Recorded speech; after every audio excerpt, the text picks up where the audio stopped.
Estamos de regreso, gracias por seguir en compañía de Noticias Oro Mar. La Comisión de Desarrollo Económico emitió su informe de mayoría que propone el alza del IVA en 1 punto porcentual de manera definitiva y 2 puntos de manera temporal. Además, el informe incorpora medidas alternativas. Con estos recursos se pretende financiar la guerra contra las mafias narcodelictivas. El informe justamente entrará en debate este sábado en el Pleno de la Asamblea Nacional, aunque por ahora el gobierno no cuenta con los votos, a lo que se suma la resistencia de los sectores sociales del país. Y precisamente nos acompaña Giovanni Atariguana para analizar este tema. Entra en discusión este sábado en debate en el Pleno de la Asamblea Nacional este proyecto enviado por el Ejecutivo. ¿Qué esperan que se defina mañana? Bienvenido. Muy buenos días, Pedro. Un saludo a toda la audiencia de Oro Mar.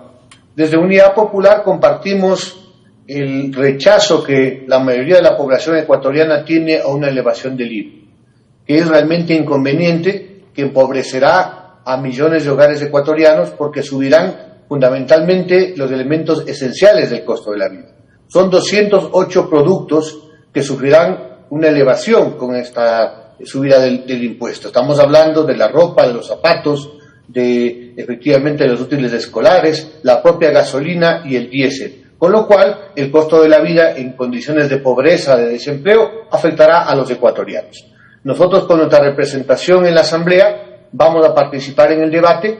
Hemos presentado varias alternativas que, sin meterle la mano al bolsillo de los ecuatorianos, pueden rendir más, son más justas y que el presidente de la República debería efectivamente recibirlas. Este asunto de que el IVA sea temporal es simplemente, como decía nuestro pueblo, un cuento chino.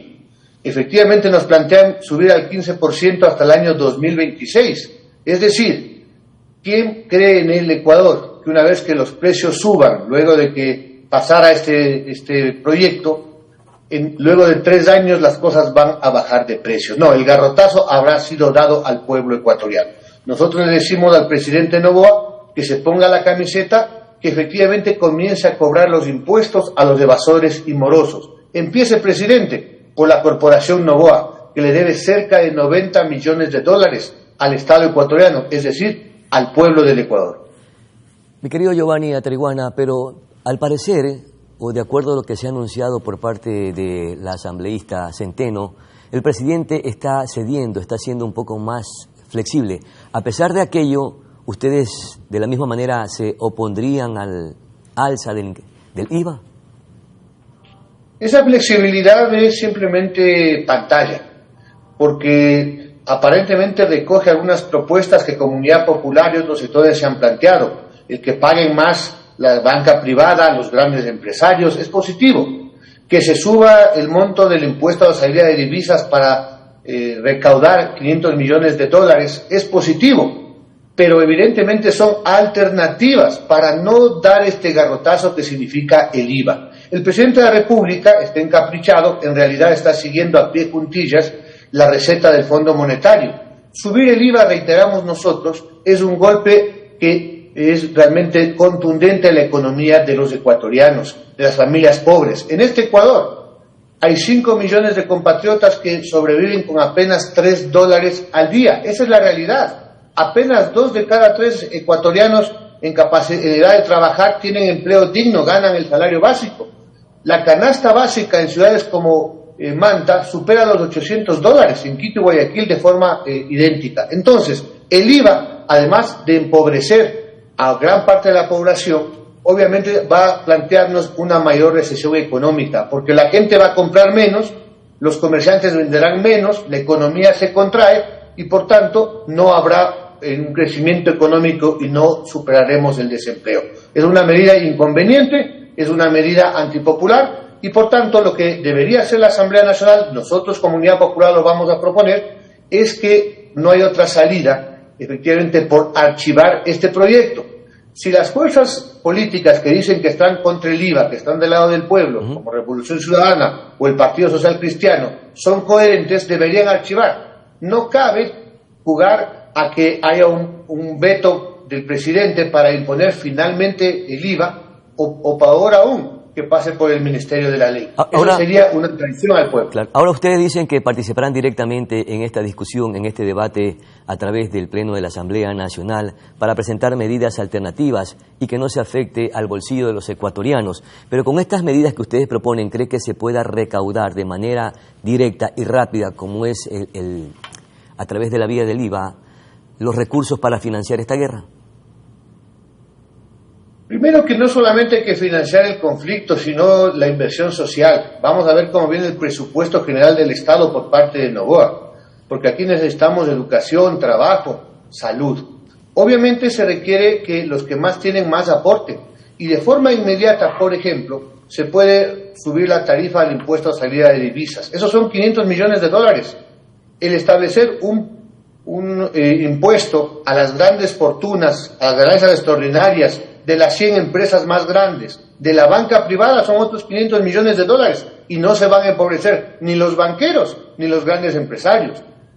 Comenzar a cobrar a los grandes evasores y a los morosos nos plantea por lo menos de un 10%, 700 millones de dólares. Es que cobrarle a la corporación no requiere sino la decisión política del presidente de la República. Es una deuda en firme. Ahora se acaba de anunciar que las universidades públicas van a tener un recorte de 77 millones de dólares. Y la corporación Noboa le debe 90 millones.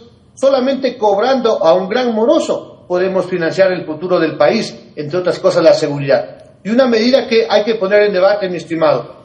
Dicen ahora que el hueco fiscal son 8.000 millones de dólares. ¿No es cierto? Y que está en riesgo el pagar los salarios del sector público, dice el viceministro Torres. Si el déficit fiscal son 8.000 millones, es el momento que el Ecuador plantee la suspensión y reprogramación del pago de la deuda externa del año 2024. Son precisamente 8.000 millones de dólares que el país... ¿Y no entraríamos en una especie de default? Perdón. Digo, ¿y no entraríamos en una especie de default si no cumplimos con los pagos a los acreedores a nivel internacional y eso no repercutiría también a los ecuatorianos? El tema es... ¿Qué vamos a atender? ¿La deuda externa o la deuda social? Dicen que la comunidad internacional apoya al Ecuador en la defensa de la vida, de la seguridad. Pues bien, las propias Naciones Unidas y el Banco Mundial dicen que es insostenible seguir pagando más plata por la deuda externa que en trabajo, salud y educación. No decimos que no vamos a pagar, les decimos y les planteamos una suspensión, una reprogramación de pagos, porque resulta que quieren sacrificar al pueblo, cargándole de impuestos como el IVA, le condenan a la pobreza. ¿Para qué? ¿Para invertir en educación? ¿Para la guerra? No. El fondo es pagar 8.000 millones de dólares, pero ni siquiera a fondos monetarios, sino a los tenedores privados de la deuda, que de paso es la propia banca ecuatoriana. Pero la idea también es tener recursos o ingresos permanentes, y las alternativas que se plantean es solamente para el momento, y posteriormente o más adelante, ¿qué haríamos allí?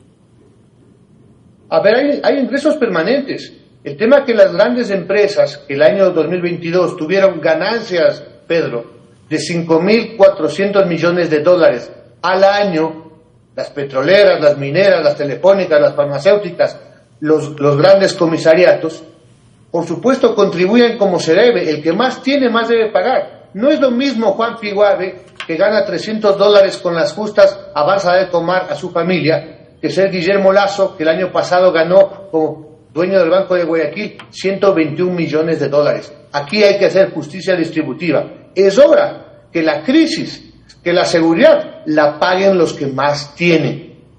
Claro, pero se está proponiendo que se ponga un impuesto al sistema bancario, al sistema financiero del país y también a las grandes empresas, pero solamente sería por 2 años, es decir, que la recaudación en ese aspecto no sería permanente. Tendría que buscarse la viabilidad para conseguir los recursos que se requieren para salir de este hueco en el que nos encontramos los ecuatorianos y también para darle sostenibilidad en el tiempo, porque tenemos ese hueco fiscal al que también hay que cubrir. Ese impuesto debe ser permanente, porque ellos tienen ganancias todos los años, no es en la última etapa. Entonces, si las 100 grandes empresas, no estamos hablando de los emprendimientos en Portoviejo, en Chone o en Manta, hablamos de las 100 grandes empresas de este país, siempre ganan sobre 5.000 millones al año. Tienen que contribuir más de forma permanente, por un lado. hay que ajustar de forma permanente a los evasores. Son 7.000 millones de dólares al año. Vamos, empecemos con un 10% de recaudación. Pero también hay que ir a cambios estructurales. Y lo dice el propio Banco Mundial y las Naciones Unidas. Es necesario reprogramar, renegociar plazos de intereses en el tema de la deuda externa. El gobierno de Lazo nos dejó endeudados en más de 80.000 millones de dólares. ¿Dónde está la obra? Eso no hay inversión en la obra pública, educación y salud. Es deuda para pagar deuda. Ese círculo vicioso tenemos que romper. Hay que terminar con los subsidios, por supuesto, pero no elevar la gasolina, porque sube la gasolina, sube todo. Elimine subsidios, presidente. Déjele dar combustible, diésel y tarifa eléctrica de 5 centavos a las empresas mineras extranjeras en el oriente ecuatoriano. Son algunos cientos de millones de dólares. Por supuesto que hay que quitar esos subsidios, sobre todo a los grupos económicos. Pero al pueblo hay que darle respiro, hay que darle crédito, claro, hay que bajar las tasas de interés. Ahora, el tema es que hasta ahora las políticas públicas y económicas han sido para los de siempre, para los banqueros y los grupos económicos.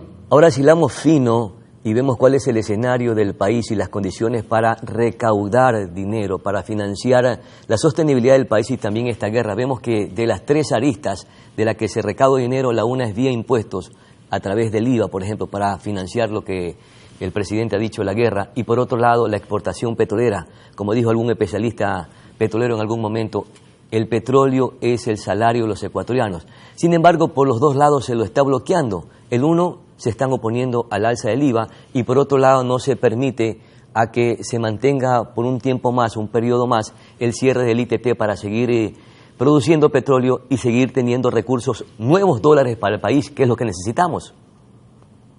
Pedro, no hay que sacrificar la vida de los pobres, que somos la mayoría del país, ni sacrificar la biodiversidad del Yasuní. El IVA es un impuesto inconveniente. Cuando se quieren grabar al pueblo dicen que sumemos el hombro, que nos pongamos las camisetas.